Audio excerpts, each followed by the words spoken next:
Alright guys, I'm back again with another figure review, and this time it's another Revoltech figure, and this one is pretty freaking huge. This is Zinogre from the Monster Hunter series. He's a pretty recent monster. He first came out in a Japan-only 3DS game, I believe. Don't remember the name of that one, but I know his first American release was in Monster Hunter Ultimate. 3 Ultimate, actually, which is on both the Wii U and the 3DS. If there's any video games that are just completely dominating my time in college, they're the whole Monster Hunter series and the Pokemon series. Crazy, crazy video games that once you get in them, you just cannot stop playing them. Real problem. But at least it's nice that get 2 games and you're set and don't need to keep buying 100 games when the next game you want comes out. It's just really nice when there's just that one really awesome game that you can get where you're just set and don't need to buy anything else. I'm going to go through the accessories in just a bit once I'm done flipping out about Monster Hunter. Let's look at this box first. This thing is massive. Here's my hand. Yeah, that is the biggest Revoltech box I've ever seen, and it's it's freaking wide on the side too. By far, this is twice as big as the biggest Revoltech box I've seen. This is got a bunch of art for Zinogre on the back. Shows how much posability he's got, how the horns can break. Comes with a little hunter guy who is totally out of scale. I don't know why they gave him to you. They made another Monster Hunter Revoltech monster before this, and it was for Rathalos, the wyvern, and there was a little hunter guy who came with him as well, but he was closer to scale.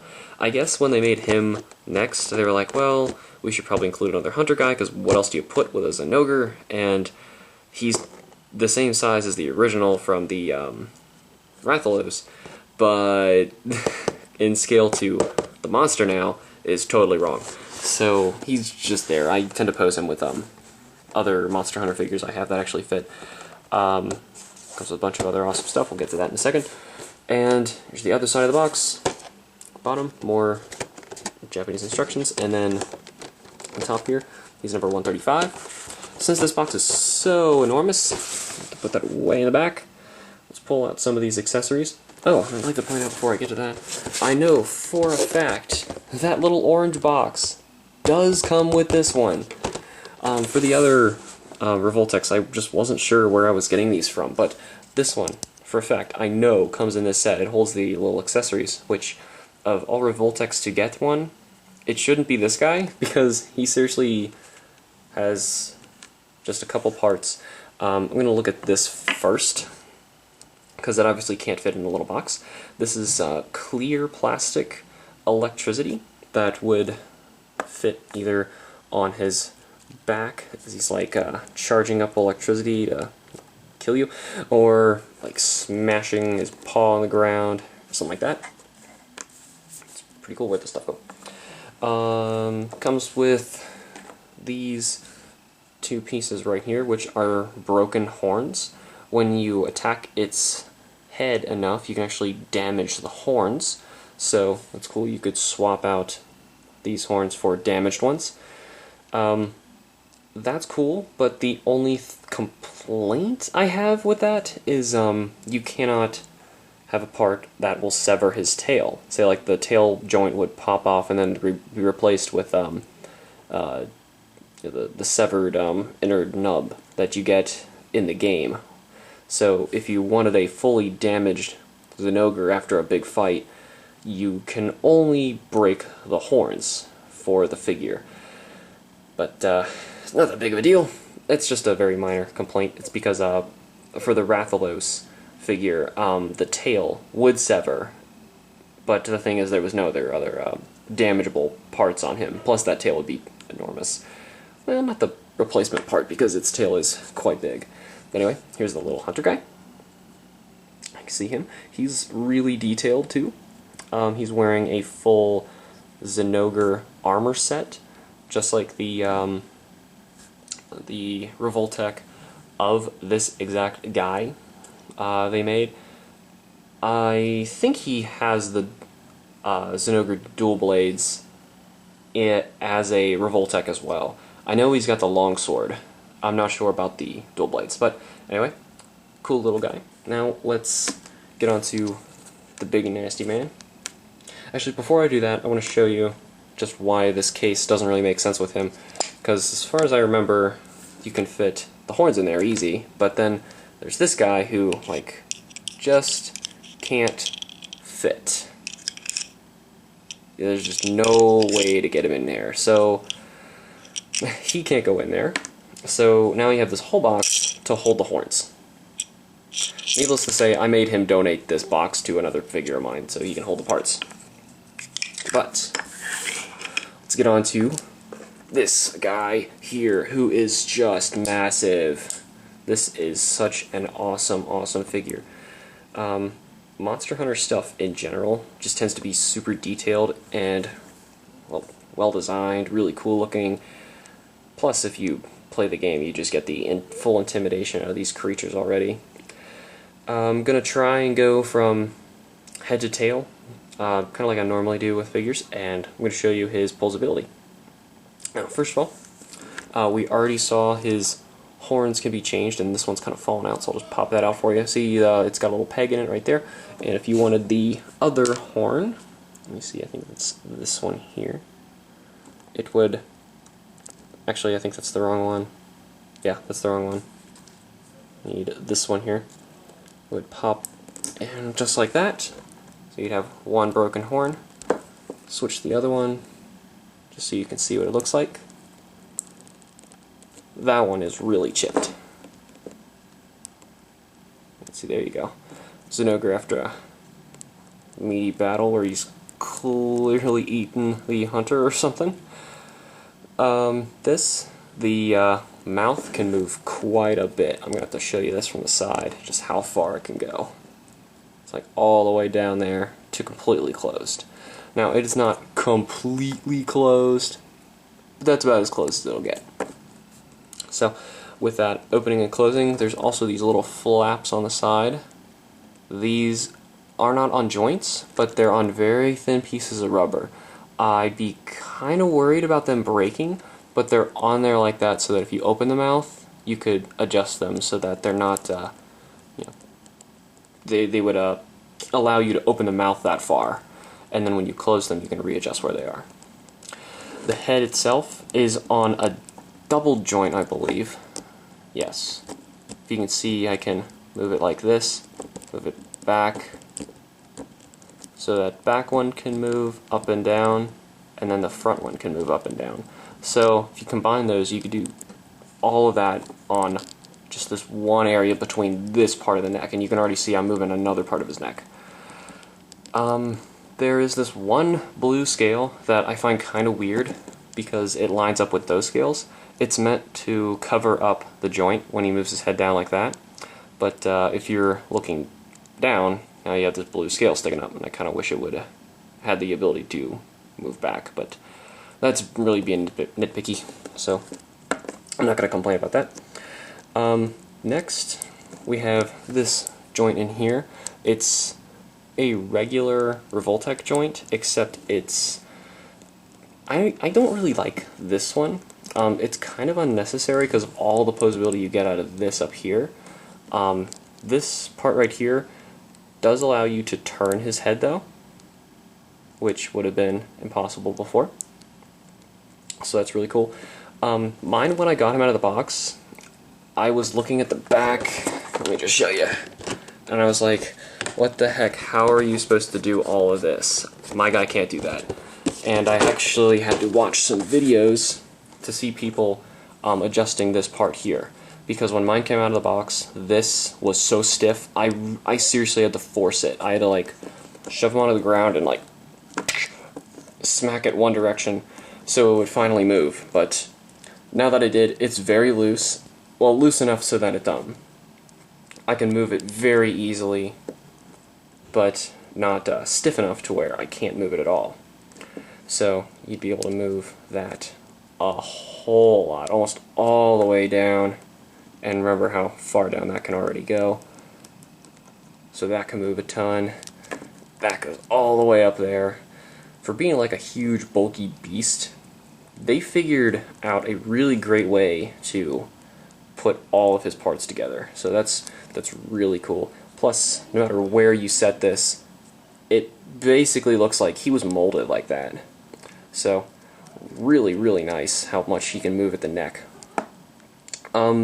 It gets a little awkward when we get down to these legs, especially the back two. So I'm going to try and get these first ones out of the way. First of all, his arms are just, they're just designed a little awkward anyway. Like if you look at it like here, it looks normal, but then when you like go from underneath, you're like, okay, how exactly is this working? This joint in here is a normal Revoltech joint. I feel like it should be aimed another direction because it only has like 2 clicks and they just go out. But like all Revoltechs, you can actually turn which direction the joint is facing, so that's not really a problem. From underneath, you can see how big this joint is. This is like the biggest Revoltech joint I've ever seen are on this guy. You can see another one right there. It's a pretty massive one. It's connecting his elbow area, and this looks like it goes this way, which I don't know why you would want him to do that, but you can. You can go that direction too, and if you turn to the joint, you'd be able to come this direction. There we go. Next one here is actually pretty well hidden. It's between the hand and the arm, so this wrist area can go back pretty far and up. Because of this is very thick plastic, not rubber. This thing right here, if you can see me, only lets him go about 2 clicks back, 2 clicks up. I turned the other one, his other front paw, I think, so that it could move a little bit farther. But it's not really a problem, because, I mean, what else do you really need his arm to be doing? Most of the posing is going to be done with, either if his arm's going to be like smashing the electricity on the ground, it's not going to be doing very much. You're not going to be, holding his arm way up in the air. You may actually. They did one where he's about to slam his arm down on the back of the box. Other arm is the exact same way. Now we have this torso area right in here, which I believe you can like turn him completely around just so you can get an idea what that joint is like. This, I don't think is a double. Let me see. Yep, that's pretty much the extent of what you can do in there. I don't like moving it that much because it leaves a big gaping hole in his back or belly. There's some weird noises coming from downstairs. I don't know what's going on. That should probably stick in there a little better. He's so heavy. He feels sometimes like he comes out of his joints, but he's not. He's just huge. Now, these next few here. Sorry, I'm like climbing off the floor. Here's this next joint right here. This is another pretty big Revoltech joint that just goes out, which I guess for it being a thigh is really all you need, but then once you do the next leg, the next piece, it only gets like 2 clicks and it can't move anymore. His little legs are kind of awkward, especially his feet. I don't even think I could move his feet. It's on a joint, but I can't really move it. It's a little on the awkward side, but you don't really need to move those feet. They're ripping something up in the basement. I don't know what's going on. Well, same deal with that other foot. Now we can move on to this impending awesome tail of smashing electrical doom. What the heck is that noise? Okay, well, tail. This has, let's see, 3 different points of articulation on it.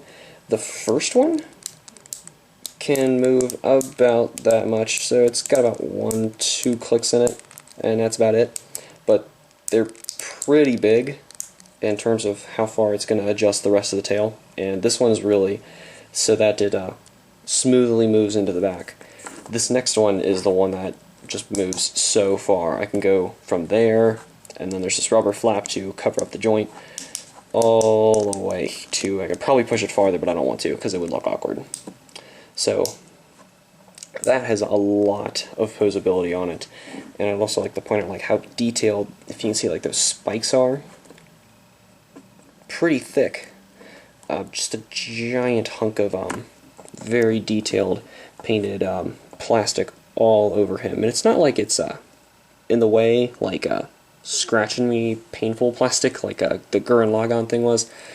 This is not nearly that bad. Like, I didn't even notice that bad. This is also really nice. It's really smooth. It's just kind of on a hinge. Lets you further pull up the tail if you want to.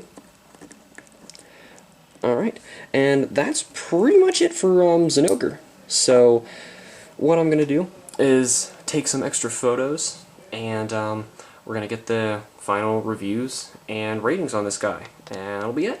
Alright, so now for some final thoughts on the Zinogre figure from Revoltech. First of all, I would like to point out that most of the poses that Zinogre does in the video game are next to impossible to actually do with the figure, unfortunately, just because of how the joints work. Zinogre does a lot of cool poses where he's like flipping, slamming his arm up really high. He'll turn his head sideways, which is a huge problem with the figure that it can't do. So unfortunately, you really can't replicate those poses, but you still get, with this, a really cool posable figure of Zinogre, and you can try your best to come close to those poses, or just create your own.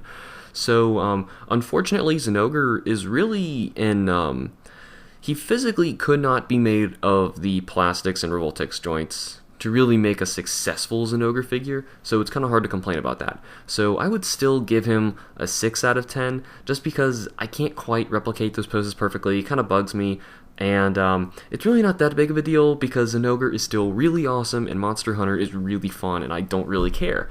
There's still, like I said, some quirks about this figure that make it just okay.